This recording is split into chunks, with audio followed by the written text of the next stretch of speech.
Welcome back for Genesis chapter 16 today. And just a little heads up, I will give the PG-13 warning on this one. If you have young children, this might be a chapter to review as they get older. Verse 1. Now Sarai, Abraham's wife, had borne him no children, and she had an Egyptian maid whose name was Hagar. So Sarai said to Abram, "Now behold, the Lord has prevented me from bearing children. Please go into my maid, perhaps I will obtain children through her." And Abram listened to the voice of Sarai. Not good, Abram. After Abram had lived 10 years in the land of Canaan, Abram's wife Sarai took Hagar the Egyptian, her maid, and gave her to her husband Abram as his wife. He went into Hagar, and she conceived. And when she saw that she had conceived, her mistress was despised in her sight. Verse 5. And Sarai said to Abram, "May the wrong done me be upon you. I gave my maid into your arms, but when she saw that she had conceived, I was despised in her sight. May the Lord judge between you and me." But Abram said to Sarai, "Behold, your maid is in your power. Do to her what is good in your sight." So Sarai treated her harshly, and she fled from her presence. So as Abraham's faith was developing and being tested, delay is seen in fulfilling of God's promise. In moments of weakness, we see alternative plans develop not from faith. Human efforts to assist in fulfilling of divine promises just leads to complications. This is a lesson Israel will learn as well. Verse 7. Now the angel of the Lord found her by a spring of water in the wilderness, by the spring on the way to Shur. Okay, the angel of the Lord here spoke as though he were distinct from Yahweh, yet also spoke in the first person as though he were indeed to be identified as Yahweh himself. With Hagar recognizing that, in seeing this angel, she had seen God, as we'll see in verse 13. Others had the same experience and came to the same conclusion, seen in Exodus chapter 3, Numbers chapter 22, and several other passages.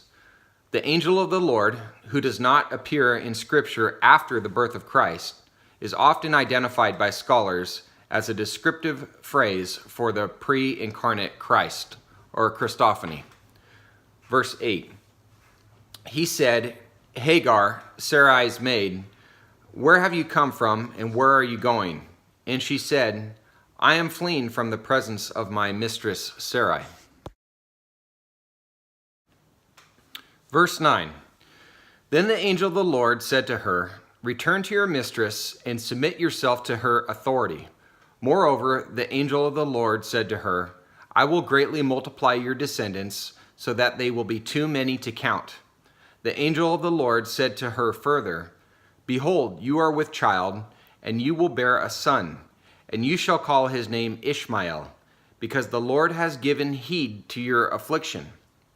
The name Ishmael means God heals, and here we can see the compassionate and patient side of God, even amongst the sinfulness of mankind, as Hagar, in ignorance, was trying to be obedient to Sarai during this whole ordeal. Verse 12.